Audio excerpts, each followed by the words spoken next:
and gentlemen, the 3 knockdown rule on Triller is in effect. I'm Steve Kim, joined by Archente, Mario Lopez. Oh, you know what? That you went straight to the heart right there. I was actually Orale. really sad. I don't get sad when celebrities die, but I was really sad about that. More on that later because I don't want to start off on that note. As I'm rocking my smoking Joe Frazier shirt, we got smoking Tim Frazier right here, Buffalo Knuckles, and Tino in person too. All right, so we've got a lot to talk about.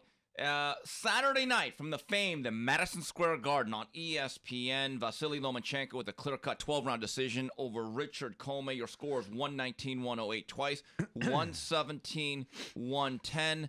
Mario, don't call it a comeback. To me, Lomachenko is still very, very much elite.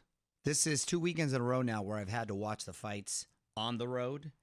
Did you see my setup at dinner? I I had the iPad and the iPhone set up with UFC and boxing. I was dining, drinking, and I had some martinis. Was that the great setup or what? Loud, too. Loud. I was pumping it right there. And it worked out perfectly when Loma ended. We got to go into the main event of USC, which, oh, my God, that was historic. More on that later. Yeah, man. Lomachenko looks like he has not missed a beat. Sharper than ever. And I don't mean to laugh, but it was straight out just nasty. And almost borderline disrespectful when he had dropped him, then ordered the fighter to go to his corner. But you know what? Here's the thing. In all seriousness, Lomachenko doesn't look to me like he's lost too much of that fastball. The combinations are so incredibly fluid. The feints, the footwork, the angle, the pop on the punches. They were calling him Lomachenko for a reason because he methodically breaks you down, and he's back to that. We have to remember when he did lose to Teofimo, and it was a loss. Yeah.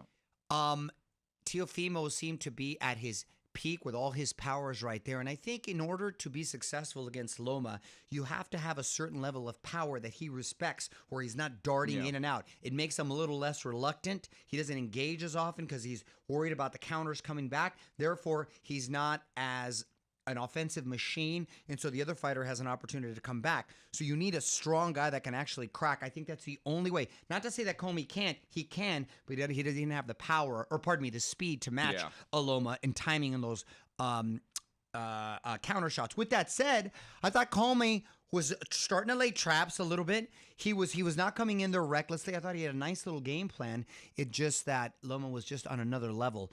And he looked sharper than ever. But I thought, again, Commey was a tough individual, fought smart, came with a good strategy.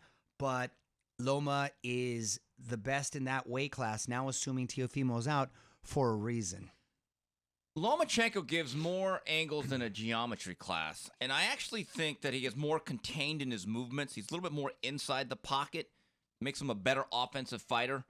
Also, as you noted about Teofimo, if you don't have a strong piston-like jab to corral Loma from the outside, he's just going to give you all these acute angles. Exactly. And he literally disappears right in front of you while hitting you from blind spots. I used to think that Pacquiao, well, obviously he's one of my all-time favorites, with the angles, and he's sort of Pacquiao-esque, but even more so with the angles. Yeah. And he doesn't have the power of Pacquiao. But he's more precise with one punch, though. Exactly, but when he comes, it's exactly, when he cuts off the angle and he makes you feint and spin, man, is he accurate with those beautiful combinations, and they come out fluid. When you take a look at the hierarchy at 135, we discussed it last week. I wanted a little bit more proof. I'm going to make this statement again. I asked people on Twitter, and this seems to be the consensus.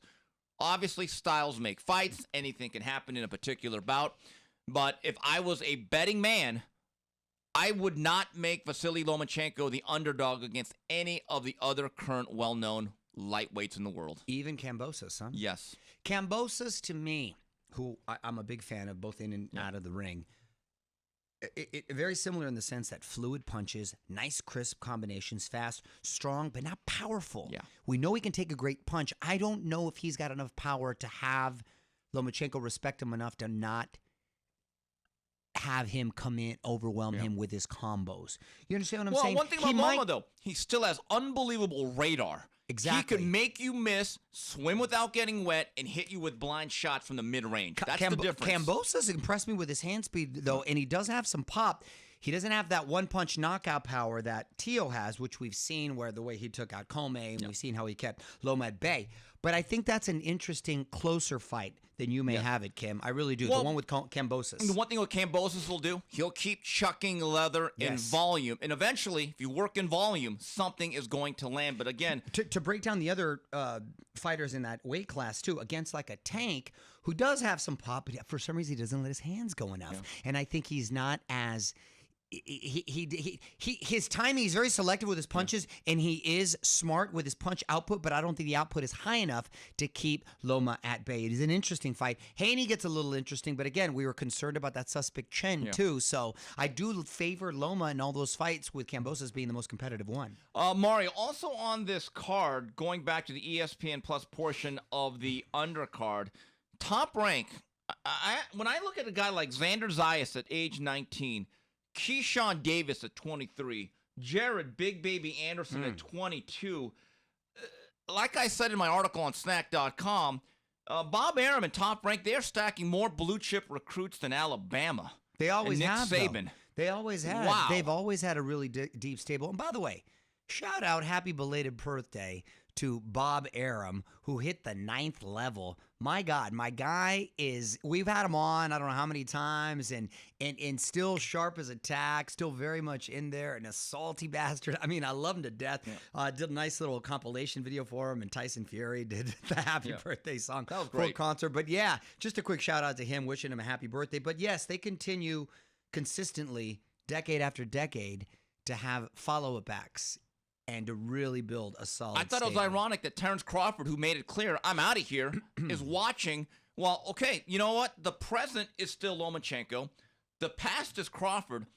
But look at the future. Xander Zayas comes out of Central Casting. One day, he will be that big Puerto Rican star headlining at the Garden every early June during the Puerto Rican Day Parade weekend. Keyshawn Davis, the word I keep hearing from people like Tim Bradley, who has a very discerning eye, special. Special. I think his ceiling is very high. And Jared Anderson is 22 years old, and he's the rarity. He's an American heavyweight.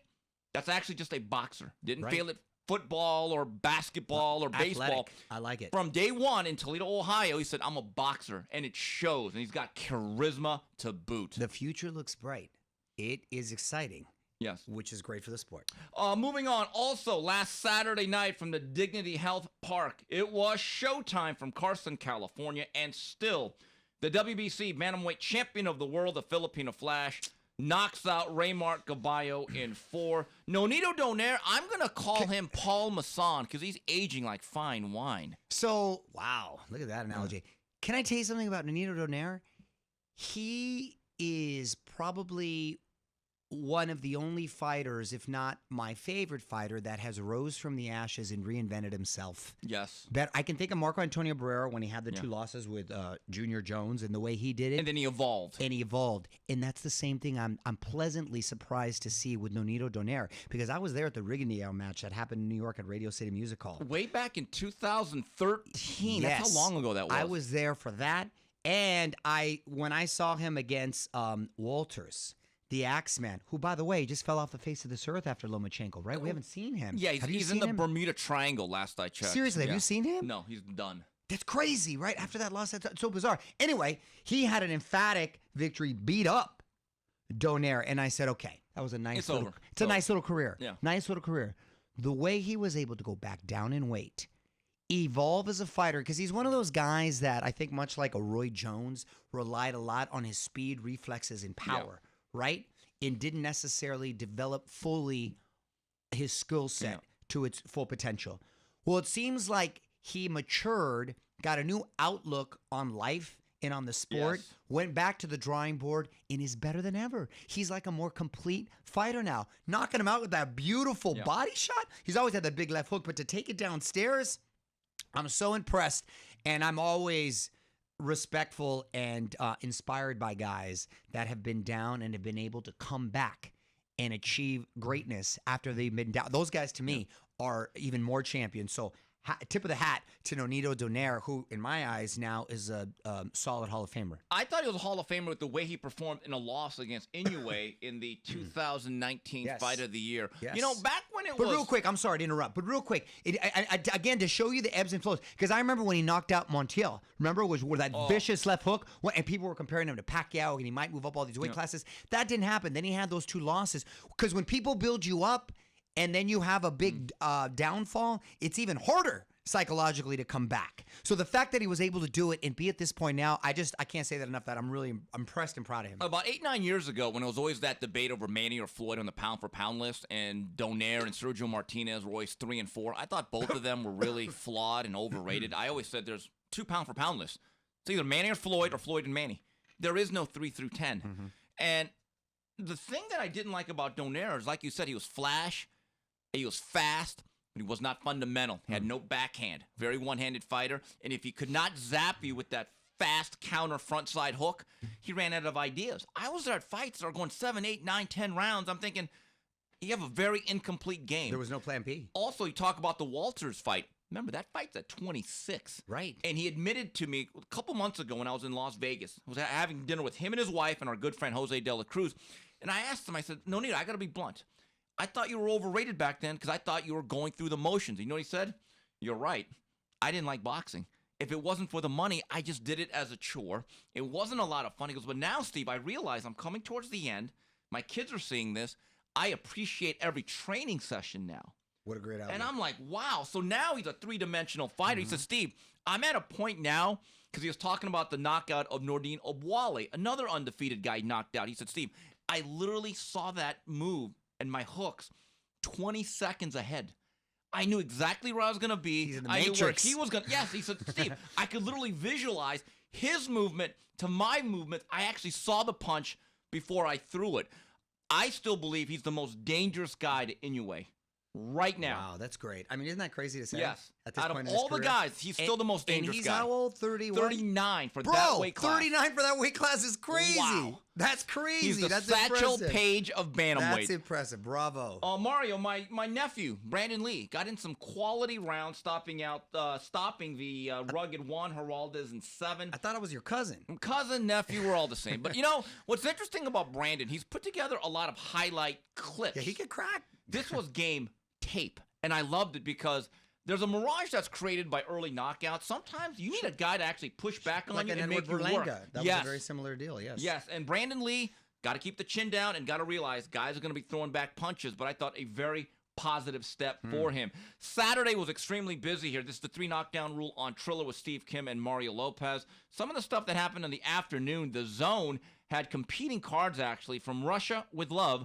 The WBA light heavyweight title was on the line. Dmitry Bivol retained his title with a 12-round decision over Umar Salamov. And then from the UK, a statement made by Conor Benn blowing out Chris Algieri in 4. Mario, that has to be one of the knockout of the year candidates. Whoa. Absolutely. And I like the way he composed himself and answered or handled himself in the interview afterwards. I was impressed by him, and he's improved a lot. Yeah. He can crack.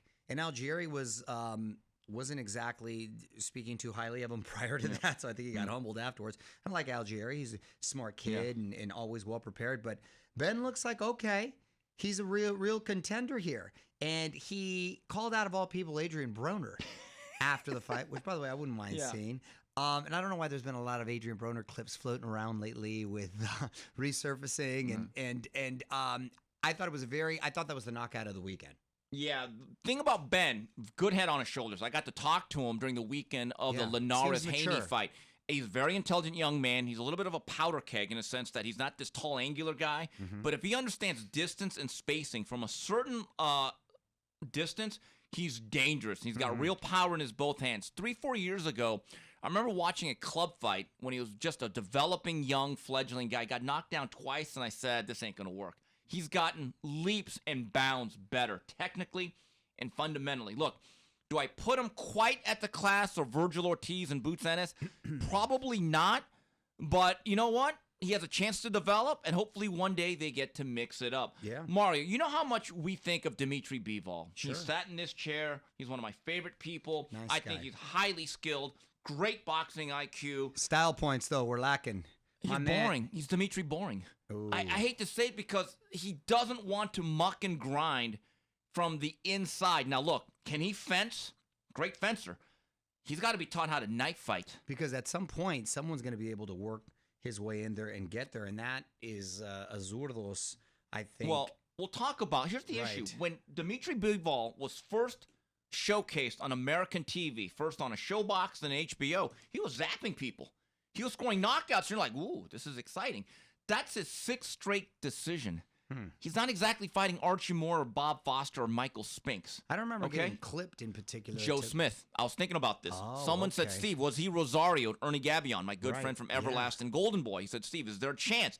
Go back to the Joe Smith fight. For much of that fight, he looked good. Joe Smith, I think, in the 10th, clipped him. And he was wavering. Yeah, Joe can crack. Yes, and he's never been quite that same guy. That. But the one thing I notice about Bivol, and you've been in there, Mario, people don't understand. Sometimes there's safety from being closer to your opponent. Absolutely. And there's shelter on the inside. The worst place to be is mid-range. Right. Especially with someone who's heavy-handed. So, yeah, you either want to be in because of his all distance, the way out, all the way out, or all the way in. Right. Yeah, so I don't know if this current trainer will... Gennady Mashinov, who's a very Russian-style European. Because of that style and because of the way they've been brought up, I don't know if he will adopt that mindset at all. Because there are times when I see Bivol getting someone hurt and he closes in, he doesn't know how to even get low. Yeah. And you have to practice that. And I thought for a while, a guy like Joel Diaz, who knows how to rough up a guy and how to polish the diamond, I think he'd be a great mix. I'm not saying get rid of the old trainer. No. Bring in other ideas. But here's the other thing. If you don't fight enough, you could practice all. You had a great discussion with James Toney about this. You could drill all you want. You could train all you want. You can spar all you want. But if you're not actually in real fights implementing it, it's hard to get better. The same thing in baseball. I played baseball my whole life. I wish I would have actually played more. You could do batting tee, soft toss, batting practice. Just like anything. You got to have bats. You got to have at-bats. You got to have time in there. Mario, busy boxing schedule. And it actually starts on Tuesday from the land of the rising sun in Japan. Now Inoue has a stay busy defense. Hopefully he'll have bigger and better things ahead of him in 2022. Friday on ESPN+. Artur Beterbiev defends his 2 light heavyweight titles against the slick athletic Marcus Brown. Then, also on the zone that same day, one of my favorite young prospects, Israel Madrimov takes on Michel Soro. Then Saturday, the zone has 2 cards. Golden Boy presents a final foray of 2020. Zurdo Ramirez takes on Yuneski Gonzalez. And then from England, Derek Chisora takes on Joseph Parker. Mario, focusing in on Zurdo, a guy that you actually sparred with a couple of months ago.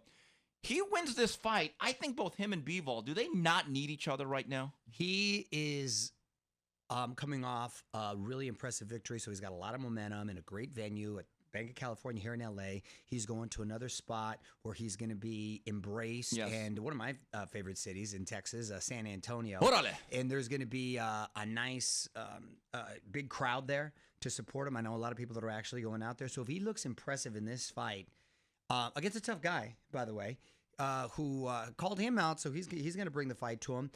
I think that, it's inevitable that the Bivol fight should happen, and that's a good style for him. And then who knows if, like, the Canelo is looming in the future. But look, I like what I see from Zurdo, and I like his matchup with Julian Chua. Zurdo's just a nice guy. And but does Julian understand style points matter? Yeah, I think he does. And I think we've seen a more offensive Zurdo as opposed to a more guarded one.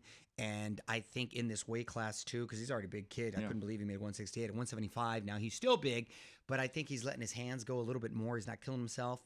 And again, should he have another impressive victory, I think he could have a big year next year. Absolutely. As for Artur Beterbiev, I know against Artur Dines, I don't know if that was ring rust or corrosion, but Marcus Brown, a little bit chinny, but he's long and athletic. I actually think this is a bit of a difficult fight for Beterbiev. And as it relates to Israel Madrimov, here's another prospect that doesn't fight a lot that I love. I remember when Joel Diaz came up to me 4 years ago, I'm at Thompson card, he goes, Steve, I have this young fighter named Israel Madrimov. I think he's a combination of Golovkin and Lomachenko. I was like, what? He goes, watch. Damn. Right, but here's another thing. He doesn't fight a lot, but if he wins this fight, he might be in line for the WBA title shot. And then Mario, Saturday, Tampa, Florida, it's showtime. Pay-per-view. The rematch, I don't think anyone asked for, but God damn it, we're getting it. Oh, Jake Paul. GD? Was that worthy my of a apologies GD? for that. I'll pray for you. Gosh darn it. Tyron Woodley. Tyron. All right, is he going to throw punches this time? That's the most frustrating thing. He didn't throw punches when he was in the UFC, much less in the boxing ring. So he's consistent. I would hope, now that he's been in there with him, he's heard the grief that everyone has heard. And when he did let his hands go, he was able to hurt Jake Paul. So I hope he goes for broke. Because if he goes 0-2 against my man, I don't know if he'll be able to. Yeah, and you'll owe me $2. That's we're right. Double or That's nothing. right. We're going double or nothing. Yeah, on we're this one. high stakes here. Right. Knockout pays double, though. I mean, Tyron Woodley's performance was so, desultory that there were actually rumors the fight was fixed. Right. He was paid not to throw punches, and now I guess Jake Paul is throwing up a bonus. Hey, if you knock me out, it's another $500,000. That's an indictment on that first fight. I'll be honest with you. Does he win this time? No. You don't think he wins this time? I think it's the same fight. Yeah. Does a leopard change its spots?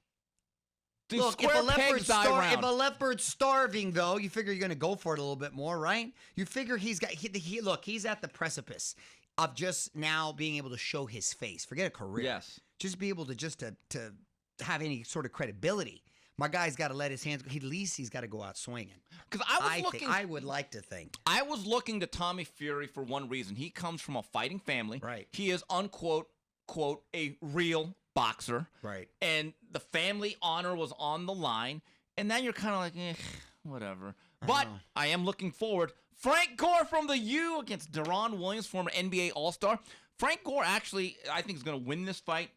And how for many one rounds reason, are they going? And how long are the minutes? I'm not even sure about the rules, but Frank's been doing boxing for about 10 years. Okay. People don't realize that when he linked up with Snack and Victor Conte, our good friend up north, he started incorporating boxing workouts.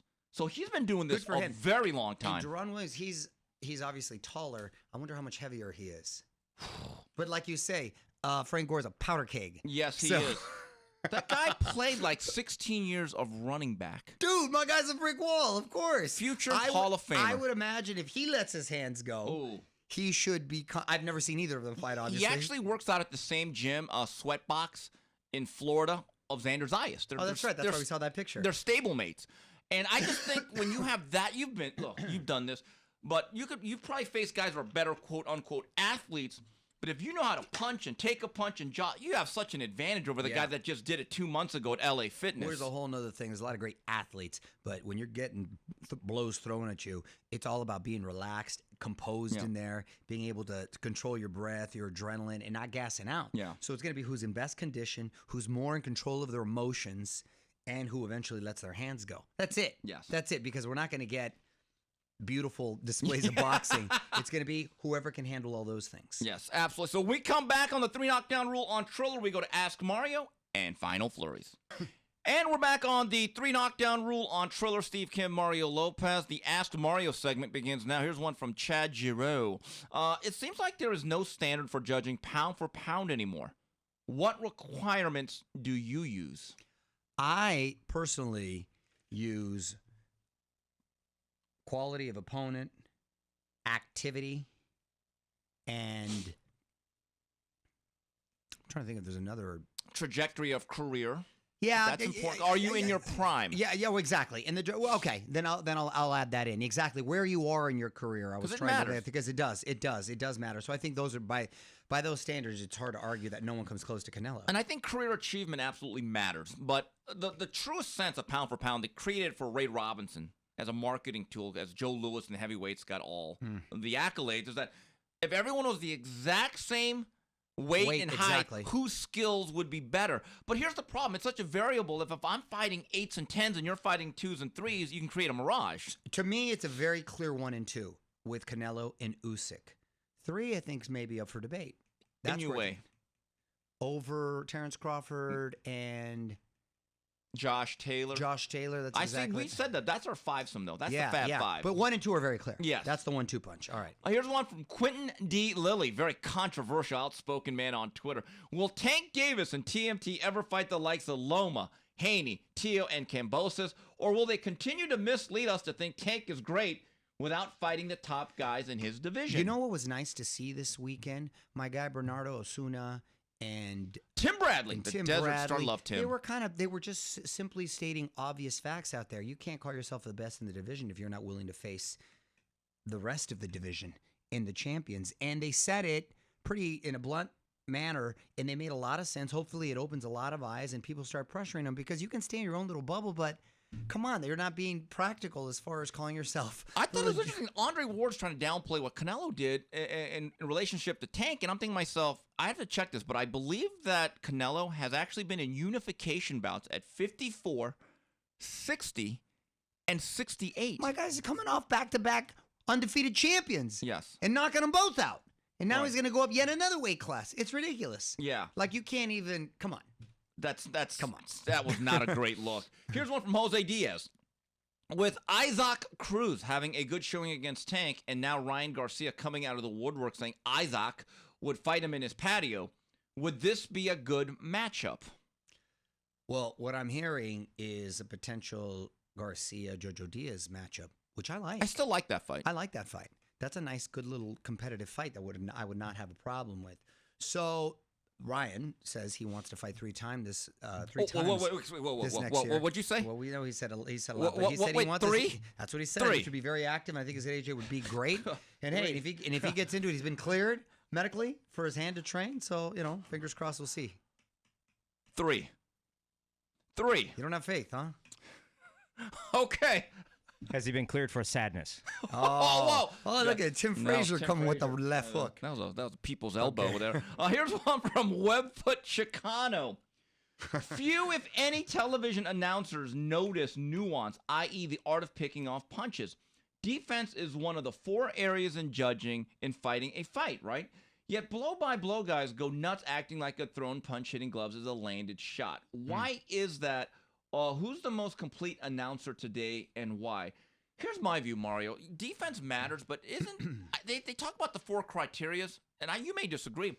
I think clean punches is 75% of how I judge a round. Am I hitting you more or vice versa? Absolutely. I don't care about ring generalship. I don't care about defense. If I'm out hitting you and consistently hitting you and hurting you, to me, those other criterias, they're variables. Look, I do put some weight into defense. But not when it's just all defense. When Chavez used to parry those punches, I thought he was very underrated. Yes. With his style, right? But then he'd always follow it up with combos and end with that left hook to the liver. So to me, that's a nice combination. When you become fully defensive with Floyd Mayweather, probably one of the best defensive for Derek Gainer against Juan Manuel Marquez, I'm sorry, that's not defense. That is full-blown retreating. No, well, that's what I'm saying. And even Floyd would, as impressive as his defense was, he'd be so selective, and I think his punch output was so minimal that a lot of people considered it boring, right? So it's always a nice balance, as opposed to like a James Toney, who I think is a perfect balance. Beautiful defense, but would counter and would let his hands go at the same time. That's a nice, healthy balance. You ever talk to James Toney? He says, don't compare my shoulder roll to Floyd Mayweather. And I go, why? He goes, Steve, I punched off my shoulder roll. Exactly. That's the difference. He punched off it. He would roll, boom, that quick uppercut would come in, and that's a big difference. His defense was the beginning of his offense, actually. Yes. As for the announcers, look, I'm a big fan of Joe Tessitore professionally. Love Joe. And shout out to Tessitore. Tessitore. Does a great job. Great guy. Obviously, I like Todd Grisham. He's a fun guy, Sure. good friend of mine. You know who my favorite announcer is of the analyst that I love? And I'm a big fan of his because he's outspoken. He don't give a damn what you say. He loves to ruffle feathers, and he's outspoken. Tim Bradley. And he's bull.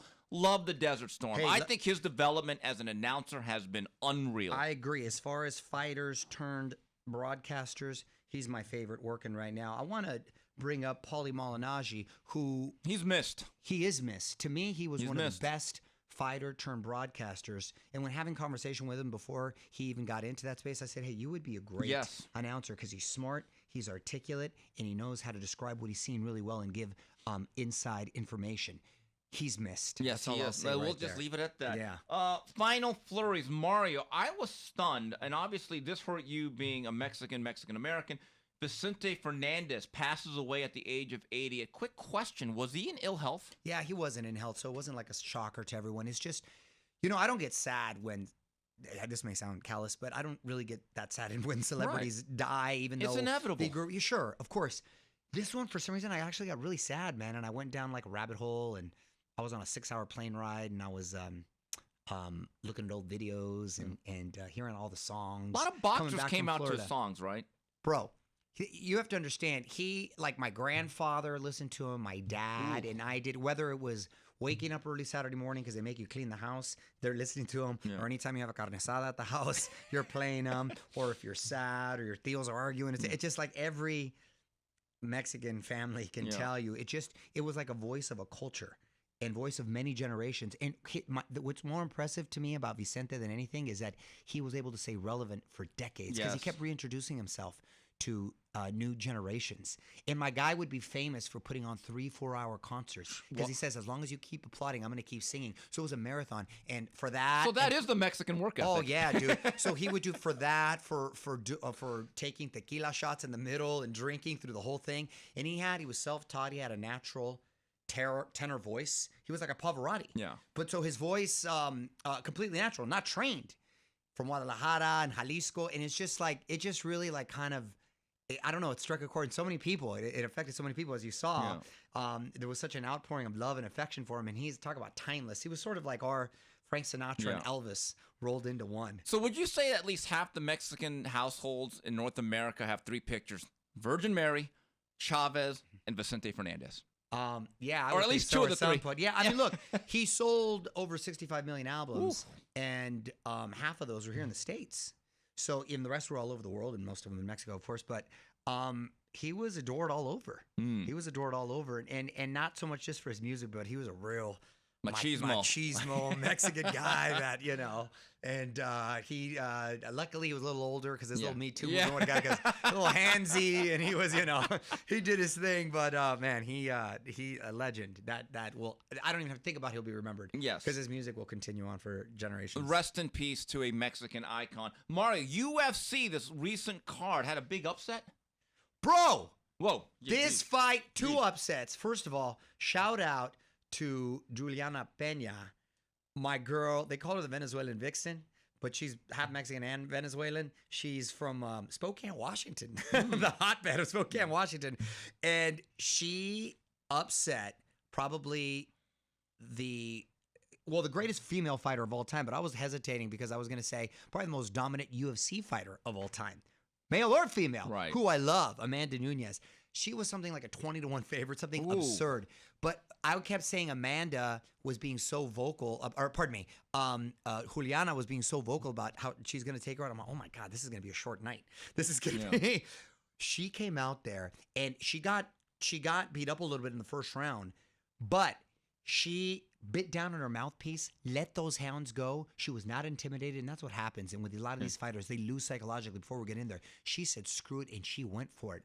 And she stood toe-to-toe with her and caught her and buzzed her. She went down, jumped on her back, got her rear naked choke, submitted her. It was the greatest reaction from Joe Rogan and Daniel Cormier. It was one of the greatest upsets of all, if not the greatest upset in MMA history.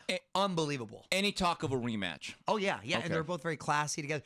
Talk of a rematch. You know, she's had a few losses before, which at UFC, it's not like boxing because they match you so tough. Yeah. It doesn't matter. So they're already, I believe, discussing a rematch, but man, it was really, really impressive. And who knows, you know, Amanda's been a champion for a long time. So, and she just had a baby, not her wife. They had a baby, and who knows if she's kind of already settling down or thinking about it. I'm not making excuses. As Mickey once said, she got civilized. She got a little civilized. No, but I'm serious because she looked great, and it was like I said, she was dominant in that first round, but then it was such a firefight in that second round. She happened to catch her, buzzed her, got her on top, and submitted her.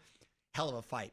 That on the heels of Dustin Poirier, our guy, fought Charles Oliveira, and he wasn't the champion, Oliveira was, but he was the favorite. Yes. And Oliveira, and he's heavy-handed, Poirier. He withstood the onslaught that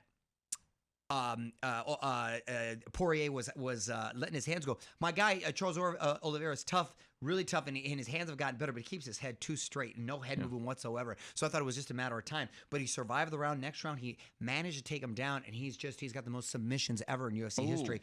So he'd submitted him. But that was yet another upset.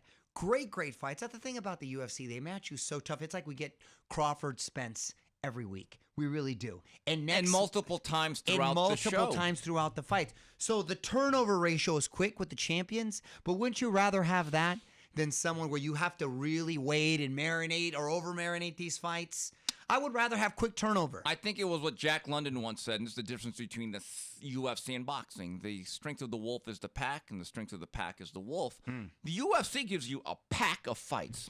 Right. Boxing is about a star, a singular entity, and you kind of protect them.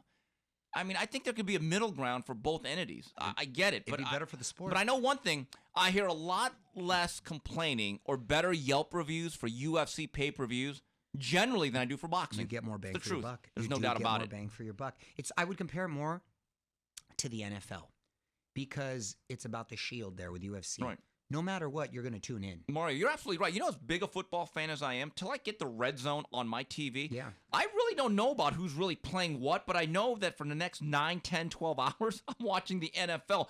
Mark Ratner, who works for the UFC for years, he was a really well-regarded, well-liked Is he not there anymore? commissioner of the Nevada State Athletic Commission for boxing. Is he not for No, UFC? he's still there. He's Yeah, okay, he worked for boxing and for he, years, and you he meant. still loves boxing. Sure. He told me about 8, 9 years ago. So does Dana White. Dana White Right. still loves boxing, as you saw.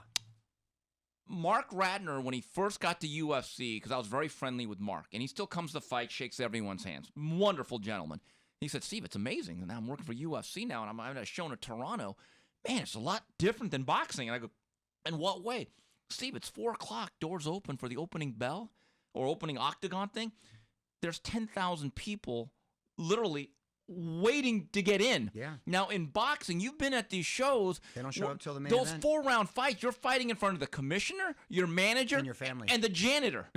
Maybe your family. Maybe. And then for the next 4 hours, no one's getting in there till about the semi-main. In the UFC, from that first bout, you're Packed. getting at least half the audience, if Yeah. not 2/3. So it's Yeah. a different culture, It really and they is. give you a better show overall. It really is. Mario, programming reminder, you are traveling again, so next week we are off. And Where it's are you- Christmas. Yes, Christmas. Merry Christmas to everybody. You heathen. Where are you going to be anyway? Where are you going to be? Oh, it was a little family vacation. Ah, so we're gotcha. taking Oh, off like with you the just didn't kids. take one. Okay. I was working. None of these trips have been for vacation. In They've all been Mexico, work. in Mexico, really? Oh yeah, no, that's In what. Me- That's I'm right. gonna That's true. I forgot about that. That's true. I'm That was gonna- a couple days. That was the only one. I'm going to Were call you keeping track? I'm going to call you the Griswold. Takes a lot of vacation. I'm not like Nichols over here. Nichols now on permanent vacation. All right, in well, we'll Nashville. be back in a couple of weeks. So on behalf of Mario Lopez, That's right. Smoking Tim You Frazier. got Christmas plans? You coming over to Casa Lopez? Yeah, I got the gift that I wanted already. Mario Cristobal's my coach. Mario, you are doing a hell of a just job, got a lot of Cristobal. Marios in your life. But anyway, on behalf of Justin Buffalo Knuckles and Tino on the edits, the 3 knockdown rule on Triller, goodbye, everybody.